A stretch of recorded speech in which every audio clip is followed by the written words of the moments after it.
Hey, there is no one specific way of becoming a freelancer. And this career path is very complex and a mess to think generally. There are some certain things you should know if you want to make the most out of it. I've put this together for anyone looking for improving their freelance lifestyle. So first of all, find your niche.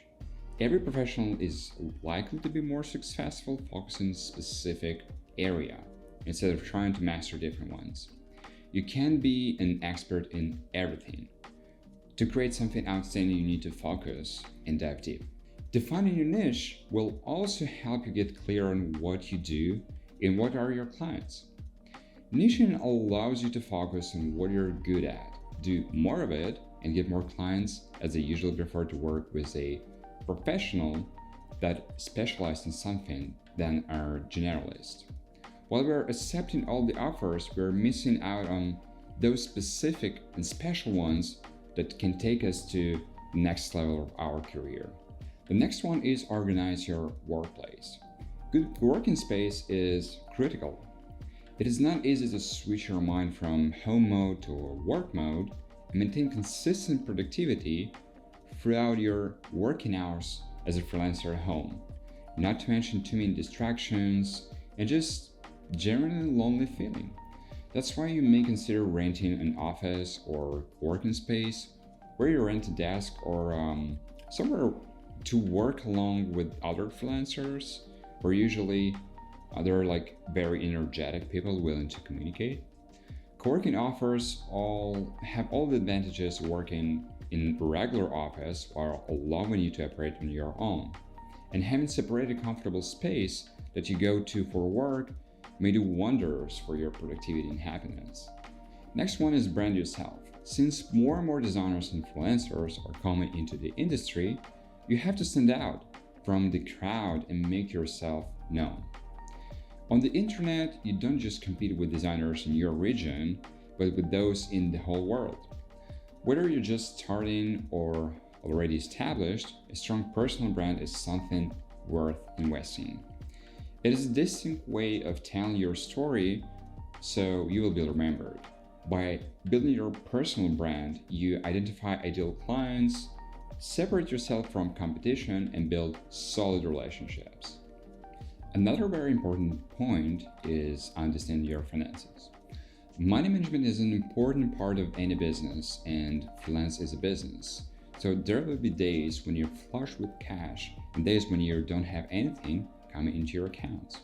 But if you manage your money properly, you won't have to worry about those ups and downs.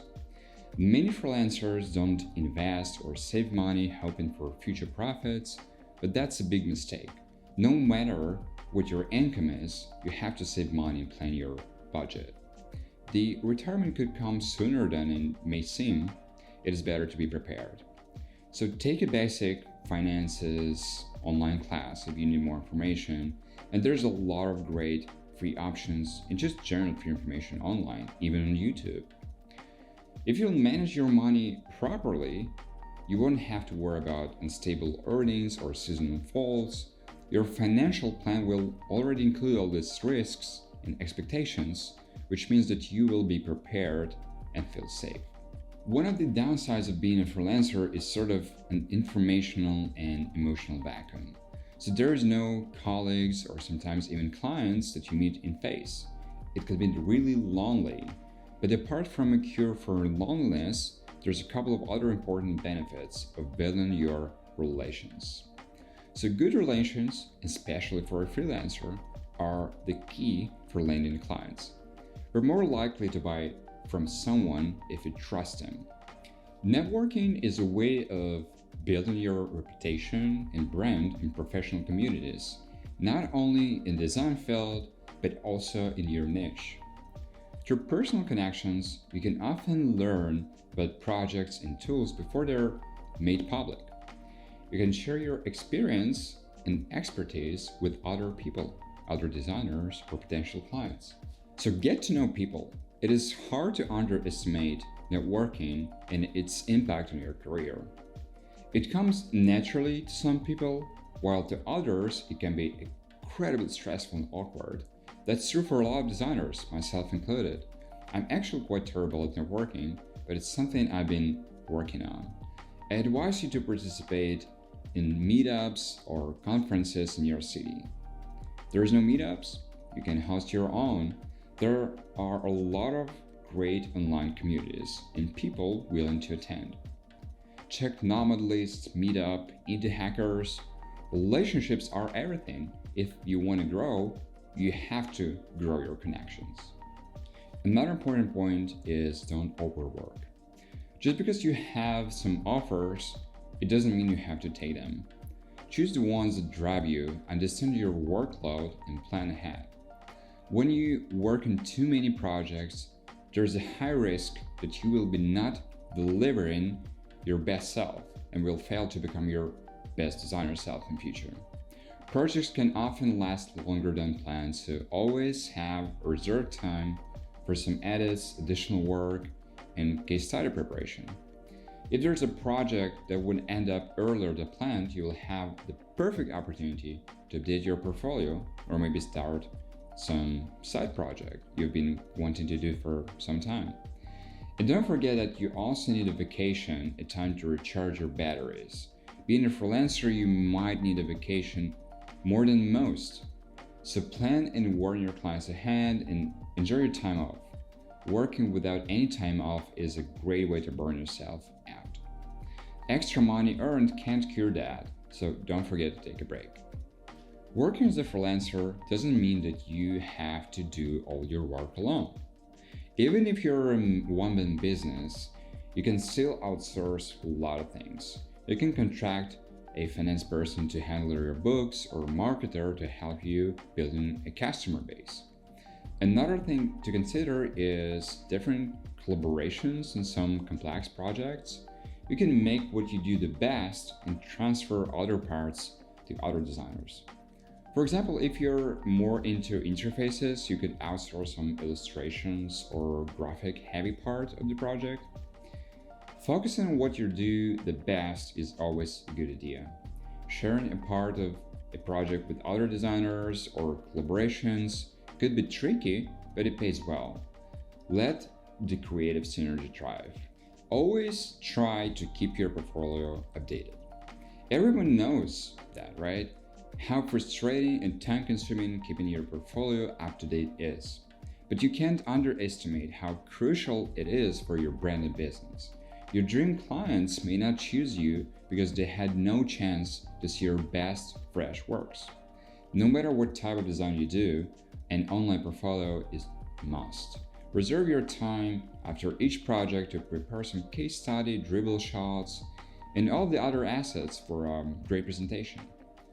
Another very important thing is getting rid of any projects from your portfolio that don't represent the kind of work you want to get. If you have a bunch of poster design in your portfolio, but you're positioned yourself as a product designer, there's a disconnect. Don't have much planned projects? Just make some self-initiated ones to get started or make a free work. You never know what offers you could be missing out because your portfolio is poorly made or out of date. This is essential. This is essential for getting clients. Next important tip is work smarter. Well-defined operational process is something that many designers not consider important. We're creatives, isn't it? But the truth is that if you have no process and defined workflow, you fail as a businessman. Your ability to iterate quickly on tasks that make up designers' operational work is directly related to your income. The client doesn't care how long you worked on the design or how many options you have in your trash if he doesn't satisfied with the final product. And vice versa.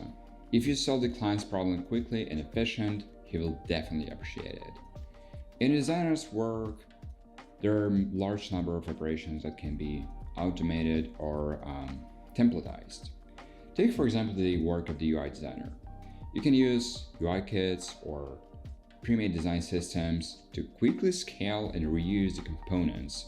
There is no need to create a blank artboards every time and waste your time and client's money. Think how you can streamline processes and increase your own productivity. Streamline your own processes means that you can make more actual work for the same time. That will lead to larger income even without changing your pricing policy. Or you will be able to finally devote more time to yourself. Last but definitely not least, one of the best things you can do for yourself and for your business and for clients is to be a kind person. Be a person of your word. Be sure to take ownership of your own mistakes. Avoid deceit at all costs and be someone your clients can always count on to do the right thing.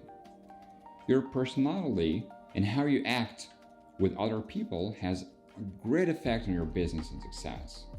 I hope this video was useful for you and you noted for yourself something practical, despite the fact that I only touched a lot of different topics. Many of these tips are slightly obvious, but there is hardly any secret except hard work.